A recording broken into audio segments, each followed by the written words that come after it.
Hello friends, welcome back to the channel Ashish sir. आज के इस वीडियो के अंदर हम बात करने वाले हैं सेक्रेटरियल प्रैक्टिस के चैप्टर नंबर 1 की, जो है इंट्रोडक्शन ऑफ कॉर्पोरेट फाइनेंस। अब आपको समझने की जरूरत है कि कॉर्पोरेट फाइनेंस का मतलब क्या होता है।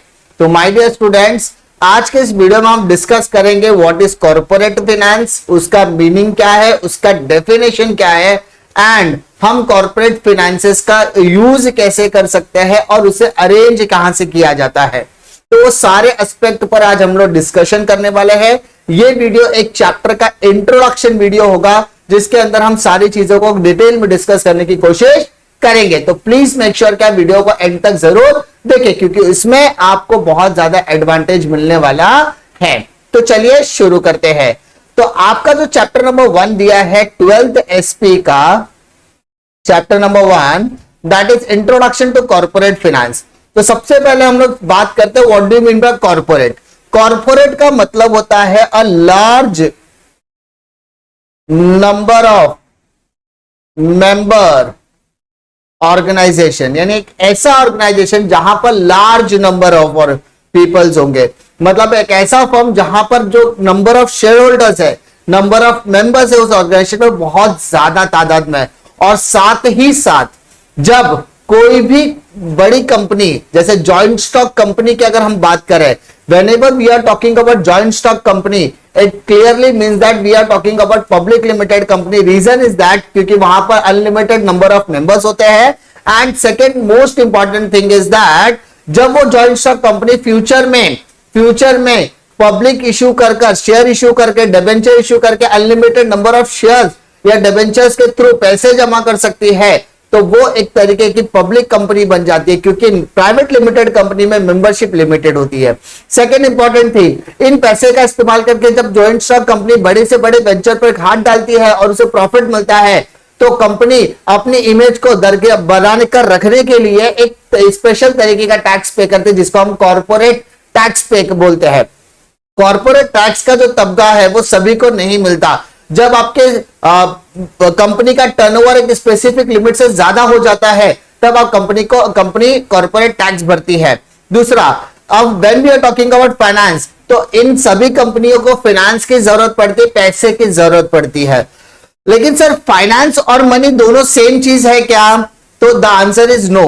क्या दिया देखो इंट्रोडक्शन में, the term finance is related to money and money management. जो हम फाइनेंस मतलब का मतलब समझ रहे कि जो फाइनेंस शब्द का मतलब हम समझ रहे हैं, तो फाइनेंस का मतलब होता है पैसा और पैसे का मैनेजमेंट। पैसा पैसे का मैनेजमेंट, पैसा पैसे का मैनेजमेंट। मैंने आपको 100 रुपया दिया, आपने उस 100 रुपए को किस तरीके से मैनेज किया, इसी चीज को हम कहते हैं फाइनेंस। क्या कहते हैं? फाइनेंस।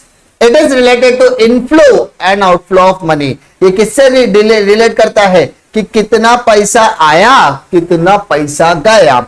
मम्मी ने आपको 100 रुपया दिया, मम्मी ने आपसे 100 रुपए का हिसाब मांगा, तो मम्मी को आपने कहा मम्मी आपने मुझे 100 रुपया दिया, ये इनफ्लो। मैंने उस पैसे का इस्तेमाल अलग अलग जगह पर किया, तो उन सारे एक्सपेंडिचर्स को आपको बोलना पड़ेगा आउटफ्लो। वैसे ही किसी भी तरीके की जॉइंट स्टॉक कंपनी जब मार्केट में पैसा लगाती है, तो पैसा लगाने से पहले उसे वो पैसे को कलेक्ट करना है, तो उसी चीज को कहते हैं inflow of money and outflow of money. Success of any business organisation depends upon the efficiency with which it is able to generate and use funds. यानी भाई साहब, किसी भी तरीके की कंपनी हो, किसी भी तरीके का बिजनेस ऑर्गेनाइजेशन हो, हमें दो चीजों की ध्यान रखनी है कि हम किस तरीके से पैसे को जनरेट करते हैं, किस तरीके से फंड्स को जनरेट करते हैं और किस तरीके से हम उसका इस्तेमाल करते हैं। Now when we are talking about finance, तो हेनरी फोर्ड का एक डेफिनेशन है, money is an arm or leg, use it or lose it. यानी मनी जो है, मनी पैसा आपका हाथ और पैर है, या तो आप उसका इस्तेमाल करो या तो आप उसको गवा दो। यानी भाई साहब, किसी भी शरीर के अंदर 2 हाथ 2 पैर भगवान ने दिया है, या तो आप उसका इस्तेमाल करके उसको अपनी जिंदगी का एक सबक बना सकते हो, जिंदगी में एक उसकी वैल्यू क्रिएट कर सकते हो, या तो सिर्फ आराम करके दोनों हाथों दोनों पैरों को बिना किसी तरीके की तकलीफ दिए उसका सिर्फ वेस्ट कर सकते हो। तो ये स्टेटमेंट क्लियरली बताता है कि भाई साहब फाइनेंस की बिजनेस के अंदर बहुत ज्यादा क्या है, अहमियत है। सिग्निफिकेंस का मतलब होता है अहमियत। तो किसी भी तरीके के बिजनेस के सक्सेस के लिए पैसा होना बहुत ज्यादा जरूरी है। My dear students, business start करने के लिए भी आपको पैसे की जरूरत होती है और बिजनेस को रन करने के लिए भी आपको पैसे की जरूरत होती है। बस फर्क क्या है कि भाई साहब बिजनेस को चालू करने के लिए लगने वाले पैसे को हम फाइनेंस एंड कैपिटल कहते हैं और बिजनेस को चलाने के लिए भी हमें कैपिटल की रिक्वायरमेंट होती है। और ये दोनों टर्मोलॉजी कहीं ना कहीं हमसे हमारे किससे कनेक्टेड है, फाइनेंस से कनेक्टेड होती है। नाउ व्हेन नेक्स्ट इस पर आता है कॉर्पोरेट फाइनेंस का क्या मतलब होता है। Corporate finance deals with the raising and using of finance by the corporation, यानी जब किसी भी तरीके की कंपनी पैसे को डील कर सकती है, कॉर्पोरेट फाइनेंस डील करता है पैसे को रेजिंग एंड यूजिंग पर। पैसे को कैसे रेज करना है, पैसे को कैसे यूज करना है, पैसे को कैसे रेज करना है, पैसे को कैसे यूज करना है। मान लीजिए आपको पिकनिक जाना है एंड पिकनिक जाना is a outflow of money, आपको पैसा देना पड़ेगा, you are using that money, but use करने से पहले वो पैसे आपके पास आने भी चाहिए। तो वो पैसा आपके पास कहां से आएगा सर? वो पैसा हमारे मम्मी से आएगा, पापा से आएगा, भाई से आएगा, बहन से आएगा, फ्रेंड से आएगा। तो वो होगा सोर्सेज ऑफ मनी, जिसको हम रेजिंग ऑफ फाइनेंस कहते हैं। उसी तरीके से कंपनी के पास भी रेजिंग के लिए कुछ ऑप्शंस अवेलेबल होते हैं, जिसका एग्जांपल मैंने स्टार्टिंग में दिया, shares, debenture, public deposit, bonds, इसके through. It deals with the financing activity of the corporation, capital structuring, making investment decision। यानी ये जो कॉर्पोरेट फाइनेंसिंग है ये बहुत ज्यादा इंपॉर्टेंट रोल प्ले करता है कॉर्पोरेशन की एक्टिविटीज के लिए। कैपिटल स्ट्रक्चरिंग, कैपिटल स्ट्रक्चरिंग आपके डेब्ट और इक्विटी रेशियोज को मैनेज करने का काम करता है कि आपके पास पैसा कहां से आ रहा है, वो ओनर पैसा है या बोरोवर का पैसा है। ओनर में इक्विटी के थ्रू पैसा आ रहा है, प्रेफरेंस के थ्रू पैसा आ रहा है, बोरोवर में debenture, bond, public deposit, loan, कहां से पैसा आ रहा है, उस पर कितना परसेंटेज आपको इंटरेस्ट देना पड़ेगा। ये सारी चीजें कैपिटल स्ट्रक्चरिंग में देखी जाती है। And third, making investment decision, उसके बाद हम डिसीजन लेते हैं कि हमें कहां पर पैसा लगाना चाहिए। नाउ क्या कहता है देखो, मीनिंग एंड डेफिनेशन कहता है, Henry Hoagland expresses the view that corporate finance deals with primary with the acquisition use of capital by business corporation. मतलब कॉर्पोरेट फाइनेंस कहता क्या है, कॉर्पोरेट फाइनेंस जो है प्राइमरली डील करता है किससे, with the acquisition and use of capital by business corporation. Business corporation उस पैसे का इस्तेमाल कैसे करते हैं। दूसरा, the term corporate finance includes financial planning, study of capital market, money market, share market। मतलब जब हम कॉर्पोरेट फाइनेंस की बात करते हैं तो उसके अंदर आपकी फाइनेंशियल प्लानिंग आ गई, आपको कैपिटल मार्केट, मनी मार्केट और शेयर मार्केट इनकी स्टडी भी करनी है। रीजन इसका क्या है, because it also cover capital formation and foreign capital, क्योंकि ये सारी चीजें के अंदर capital formation and foreign capital दोनों आता है। Even financial organisation and bank play very vital role in the corporate financing. इसके साथ साथ अदर देन मार्केट की जब हम लोग बात करते हैं तो बैंक भी हमारे लिए इस्तेमाल होता है, ऑर्गेनाइजेशन भी इस्तेमाल होता है, या किसी तरीके के फाइनेंशियल इंस्टीट्यूशन से वो भी हमें पैसा देने में मदद करती है। मतलब हमें पैसा कहां से मिलता है सर, हमें पैसा मिलता है शेयर्स, हमें पैसा मिलेगा debenture, public deposit, public debentures, public bonds, उसके बाद loan from financial institution, loan from banks के थ्रू हम पैसे जनरेट कर सकते हैं। Okay, the finance manager of any corporation has to ensure that, हर फाइनेंस मैनेजर को कुछ चीजों का ध्यान रखना पड़ेगा बच्चा लोग। किन किन चीजों का ध्यान रखना पड़ेगा सर जी? तो सर हमें सबसे पहले ध्यान रखना है कि हमारे फर्म के अंदर एडिक्वेट फाइनेंस है या नहीं। दूसरी इंपॉर्टेंट चीज के ऊपर ध्यान क्या देना है, they are utilising the right source of funds with the minimum cost.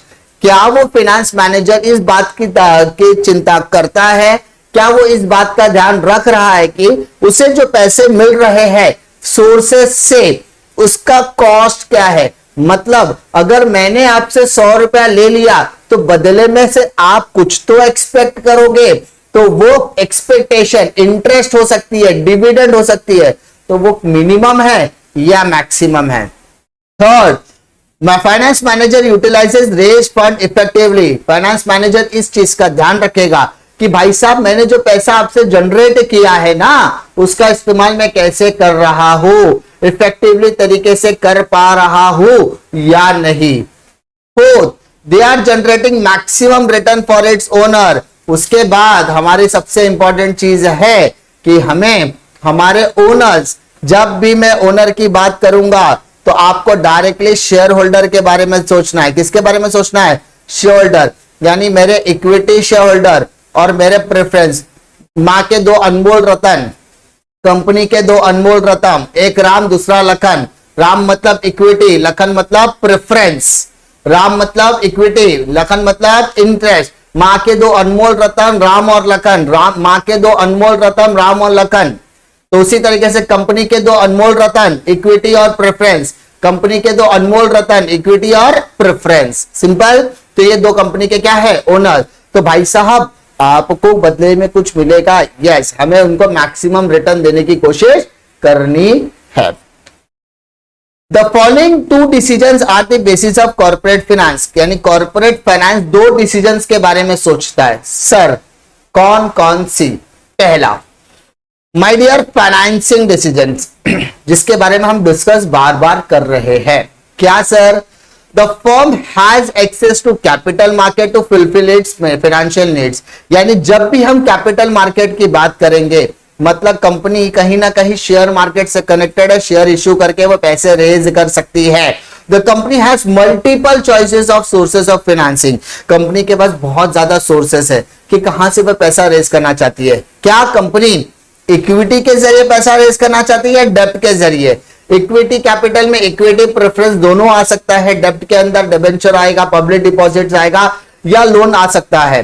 तो firm can even opt for the bank loan, public deposit, debenture etcetera to raise funds, यानी फर्म के पास ऑप्शंस अवेलेबल है कि वो पैसा बैंक लोन और public deposit के थ्रू भी एडजस्ट कर सकते हैं। तो हमें यानी फाइनेंस मैनेजर को किस चीज की जानकारी रखनी है? तो finance manager ensure that the firm is well capitalized, that is they have right amount of capital, that the firm has right combination of debt and equity, यानी फाइनेंस मैनेजर को इतनी चीजों के बारे में पता होना चाहिए कि उसे कितना पैसा चाहिए, how much funds is required, how much funds are required।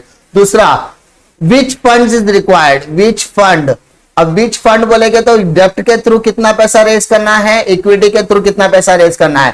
तो फाइनेंस मैनेजर जो रहेगा वो फाइनेंस मैनेजर डेप्ट और इक्विटी दोनों के रेशियोज को क्या करने की कोशिश करेगा? बैलेंस करने की या उसका राइट कॉम्बिनेशन ढूंढने की कोशिश करेगा ताकि डेप्ट को मिनिमम पैसा देना पड़े और जो ओनर दैट इज इक्विटी उनको मैक्सिमम रिटर्न फ्यूचर में दिया जा सके। ठीक है, अब मेरे को बात बताओ, हमने दो चीजें सीखी कि सर फाइनेंशियल मैनेजमेंट या फंड मैनेजर बोलेंगे तो वो दो चीजें करता है। पहला, अरेंजमेंट ऑफ कैश और यूटिलाइजेशन ऑफ कैश, दो चीजों के बारे में बात कर रहे हैं। तो सर अरेंजमेंट ऑफ कैश को बोलते हैं कैपिटल डिसीजन। क्या बोलेंगे? कैपिटल डिसीजन, जिसके बारे में हम लोगों ने अभी पढ़ाई की। क्या पढ़ाई की? फाइनेंशियल डिसीजन की बात करी। तो कैपिटल डिसीजन है, फाइनेंशियल डिसीजन यहां पर आ गया। ठीक है, अब हम लोग किसके बारे में बात करेंगे? यूटिलाइजेशन, जिसको हम लोग बोलेंगे इन्वेस्टमेंट। पैसा ले तो लिया लेकिन इस्तेमाल कहां करना है? तो भाई साहब हम बात करेंगे इन्वेस्टमेंट डिसीजन की। Once the business firm has gained access to the capital, the finance man has to take decision regarding the use of fund in a systematic manner, so it will bring maximum return for its owner। Investment decision के अंदर finance manager देखता है कि भाई साहब हमारे पास sufficient पैसा आ गया है क्या? अगर आ गया है तो हमें इस फंड का कैसे इस्तेमाल करना है ताकि जो हमारे रियल ओनर्स है उनको मैक्सिमम रिटर्न दे पाते हैं या नहीं। For this, the firm has to take into the consideration the cost of capital, यानी कंपनी को निकालना पड़ेगा, फाइनेंस मैनेजर को निकालना पड़ेगा कॉस्ट ऑफ कैपिटल। अब ये कॉस्ट ऑफ कैपिटल को हम cost of equity, cost of preference और कॉस्ट ऑफ डेप्ट कहेंगे। यानी तीन तरीके के कॉस्ट होते हैं सर। के मतलब होता है कॉस्ट ऑफ कैपिटल, ठीक है। अकाउंटिंग टर्म में कॉस्ट ऑफ कैपिटल को के से इंडिकेट करते हैं। किससे इंडिकेट करते हैं? के। ई मतलब इक्विटी, केपी मतलब cost of capital of preference, और केडी मतलब cost of capital of debentures, ठीक है।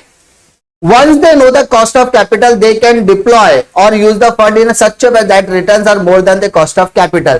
एक बार वो जब समझ जाते हैं, उनको पता चल जाता है कॉस्ट ऑफ कैपिटल किसका क्या होने वाला है, उसके हिसाब से पैसे को यूज करना शुरू करते हैं ताकि उसका जो रिटर्न होगा वो कॉस्ट ऑफ कैपिटल से ज्यादा होना चाहिए। इसका मतलब क्या सर? हमें इन्वेस्टमेंट की फाइंडिंग करना है। Finding investment, deploying them successfully in the business is known as investing decision, it is called as capital budgeting.